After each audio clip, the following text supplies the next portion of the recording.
Fukup Coach Dr. Kalasana et son équipe vous souhaitent la bienvenue au premier épisode du tutoriel « Comment devenir un raté total » présenté par Denise. Merci Yves. Maintenant que vous avez démontré dans notre introduction que vous possédez l'ingrédient essentiel pour réussir cette formation, à savoir la culpabilité, nous allons aborder les bases du comportement d'autotorture. Dans l'épisode d'aujourd'hui, vous allez apprendre 5 des 10 schémas de comportement néfastes les plus efficaces. Bien que vous devriez déjà avoir maîtrisé au moins 2 ou 3 d'entre eux, vous pouvez vous retrouver dans une situation où votre créativité est mise à l'épreuve afin d'appliquer la totalité de vos schémas d'attitude ou de comportement. Voyons maintenant ces comportements en détail. Comportement néfaste numéro 1, la surcharge de travail. Nous ignorons ce qui vous fait culpabiliser, mais cela est sans importance car vous ne le savez peut-être pas non plus. Cependant, comme vous avez besoin de l'approbation des autres, vous devez leur cacher vos erreurs, c'est-à-dire les nier lorsqu'on vous interroge à leur sujet. Justifiez-vous, par exemple comme Céleste, avec « Je ne l'ai pas fait. Je suis innocent. Si je l'avais su à l'époque, j'aurais agi différemment. » Menez une éventuelle riposte. Si tu ne l'avais pas fait à ce moment-là, ça ne serait pas arrivé. Toujours blâmer les autres et les accuser à votre place.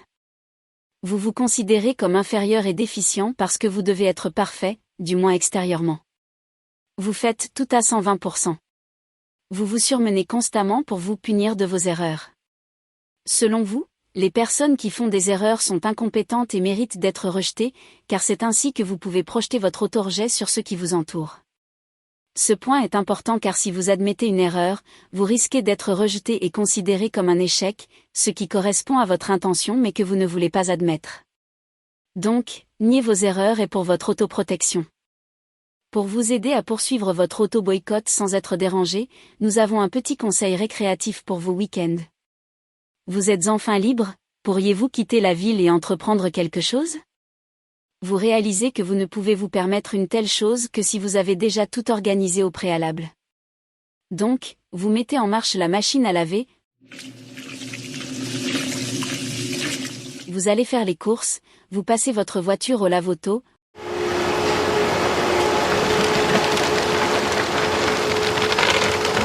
vous faites le plein, vous rentrez à la maison, vous étendez le linge, vous vous empiffrez et répondez à quelques emails, vous surveillez vos flammes sur Snapchat et vos autres comptes sur les réseaux sociaux. À présent, vous souhaitez faire une rapide sieste pour être en forme lorsque vous aurez terminé.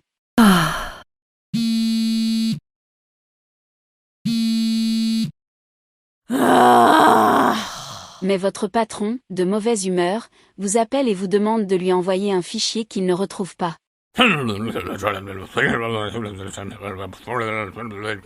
Enfin, vous partez, mais vous réalisez que votre téléphone est déchargé et que vous avez oublié le chargeur à la maison.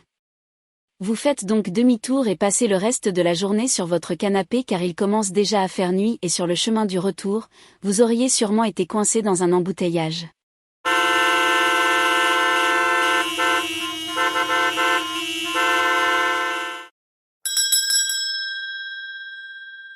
Mais attention, évitez à tout prix de pleurer le week-end. Au contraire, soyez fiers de ce que vous avez accompli. Comportement néfaste numéro 2, blâmer les autres pour vos échecs. Êtes-vous toujours en retard au travail parce que les autres ne vous réveillent pas, même si vous le leur avez demandé, parce que vous n'entendez jamais votre réveil? Rendez-les seuls responsables de votre retard. Niez toute responsabilité personnelle lorsque les autres essaient de se défaire de cette responsabilité en disant que vous devez faire l'effort d'être à l'heure. Vous avez échoué à l'examen du permis de conduire ? C'est uniquement parce que l'examinateur ne vous appréciait pas et que l'auto-école veut gagner encore plus d'argent sur votre dos. C'est parce que les autres font partie du comité d'entreprise ou que votre stupide patron n'accepte que les lèche-culs. Vous faites-vous toujours larguer par vos partenaires ? C'est parce que toutes les femmes sont des bimbos et que tous les hommes sont des idiots. Vous n'avez plus de pain et la boulangerie est en rupture de stock ? C'est une preuve supplémentaire d'une conspiration universelle contre vous. Mais attention, Ne recherchez jamais la raison en vous-même, car ce n'est que si vous recherchez un coupable que vous aurez le sentiment que le problème est résolu. Comportement néfaste numéro 3, se comparer aux autres. En tant qu'échec, vous aimez vous comparer aux autres. Si vous vous comparez à quelqu'un qui a beaucoup de succès, vous vous sentirez médiocre et inférieur et vous risquez de vous apitoyer sur vous-même en permanence. Vous devriez vous apitoyer sur vous-même le plus souvent possible, car c'est l'une des émotions humaines les plus destructrices. D'autre part, si vous préférez vous comparer à quelqu'un qui a moins bien réussi que vous pouvez vous trouver des excuses pour votre oisiveté. Mais attention, évitez de vous comparer à ce que vous étiez quand vous étiez jeune, il y a 10 ans ou quelques années seulement. Comparez-vous uniquement à d'autres personnes qui sont plus belles, plus courageuses et qui ont plus de succès. Comportement néfaste numéro 4, ne pas croire en soi. 20 credos appréciés par les perdants comme vous parce qu'ils sont systématiquement dans le faux. Je suis trop gros. Je suis trop mince. J'ai besoin d'un partenaire pour être heureux. C'est à moi de te rendre heureux. Je dois tout faire bien. Je fais tout mal. L'argent est quelque chose pour lequel il faut travailler dur. Il n'y a rien de gratuit dans la vie. Certaines choses ne cesseront pas. Il y aura des malheurs. Je sais ce qui est le mieux pour moi. Je sais ce qui est le mieux pour les autres. Il y a quelque chose qui ne va pas chez moi. Je ne peux pas le faire. Les étoiles sont non favorables aujourd'hui. De toute façon, ça ne sert à rien. Je suis sans valeur. Je n'ai pas ma place. Je suis responsable de tout. Je ne dois pas me reposer. Mais attention, il est important de se trouver une bonne excuse et de ne rien changer. Comportement néfaste numéro 5, abandon des objectifs et des principes. Râler à propos de n'importe quoi, surtout des choses que vous ne pouvez pas changer, comme la météo.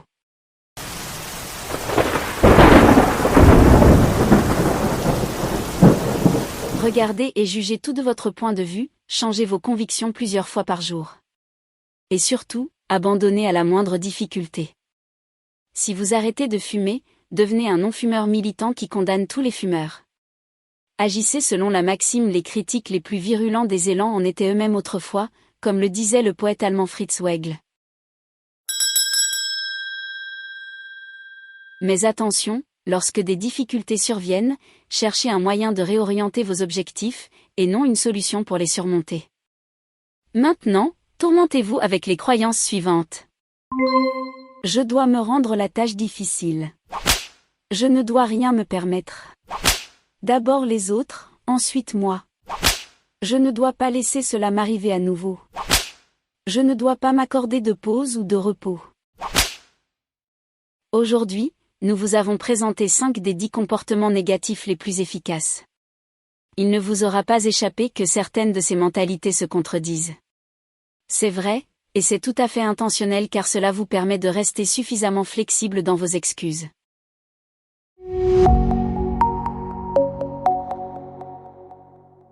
Vous avez écouté le premier épisode du tutoriel « Comment devenir un raté total ».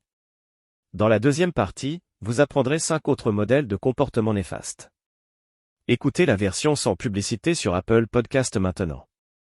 Visitez le site web fucube.coach pour en savoir plus sur le Dr Kalasana et son équipe. Et pour nous faire savoir si vous aimez ce tutoriel et ce qui pourrait vous manquer, nous attendons avec impatience votre avis sur votre plateforme de podcast préférée. Merci.